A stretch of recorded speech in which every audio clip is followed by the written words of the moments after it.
তারপর সেই বুদ্ধিহীন বালকটি তার বন্ধু বান্ধবদের নিয়ে বাড়ির ছাদে গেল ঘুড়ি উড়াবার জন্য। কিন্তু ছাদটি ছিল খোলা, ওপেন, ছাদটিতে কোনো কার্নিশ ছিল না। তো সেই বুদ্ধিহীন বালকটি ঘুড়ি উড়াতে লাগলো, আর তার বন্ধু বান্ধবরা তাকে উৎসাহ দিতে থাকলো।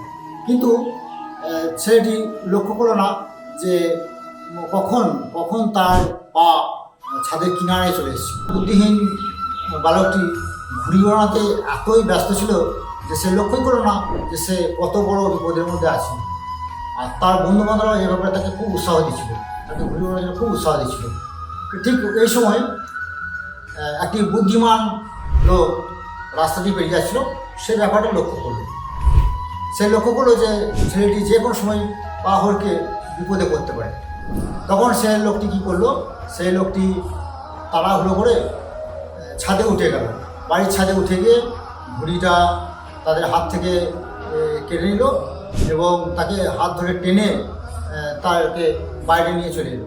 তো বালকগুলি ওই লোকটির ব্যবহারে খুব ক্ষুব্ধ হলো। তো বালকগুলি করলো কি, বালকগুলি ওই লোকটিকে খুব তিরস্কার করলো, তাকে ভয় দেখালো, তাকে তো বললো যে তোমাকে পুলিশে দেবো, তোমার বিরুদ্ধে মামলা করবো, তাকে প্রচুর তিরস্কার করলো। লোকটি যতই চেষ্টা করে, বোঝাবার চেষ্টা করে যে না, কী জন্যে এই কাজটা করেছি, তোমরা যে কত বিপদের মধ্যে ছিল সেই বিপদকে উদ্ধার করছি, যতই বলুক সেই লোকটি কোনো কথা কিন্তু বালকগুলি কোনো কথা শুনল না, তাকে অপমান তিরস্কার করতেই থাকবে। তো ছিল ভক্তি সিদ্ধান্ত সরস্বতী গোস্বামী ঠাকুর বহুবাদের এই গল্প থেকে এই একটা উপদেশ আমরা গ্রহণ করতে পারি যে আমরা এই জড়জাগতিক বদ্ধজীব, আমরা যে কত বিপদের মধ্যে আছি তা আমরা নিজেরাও জানি না, আমরা নিজেরাও বুঝতে পারি না যে আমরা কত বিপদের মধ্যে আছি।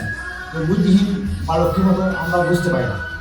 কিন্তু যদি কোনো সাধু মহাত্মা ব্যক্তি বা কোনো ভক্ত যদি আমাদের কাছে এসে আমাদের এই বিপদের কথা বলে, তো আমরা সেই বুদ্ধিহীন বালকটির মতো আচরণ করি। কিন্তু সাধু মহাত্মা যারা, তারা তাদের কর্তব্য করেন, তারা এই যে আমরা কত বিপদের মধ্যে আছি এটা বুঝিয়ে দেয়, কিন্তু আমরা সেটা তিক্ত ওষুধের মতন গ্রহণ না করে সেটাকে করি কি, সেই সাধু মহাত্মা ব্যক্তিকে আমরা অপমান করি, তিরস্কার করি, ঠিক ওই বালকটির মতন আমরা অপমান তিরস্কার করি।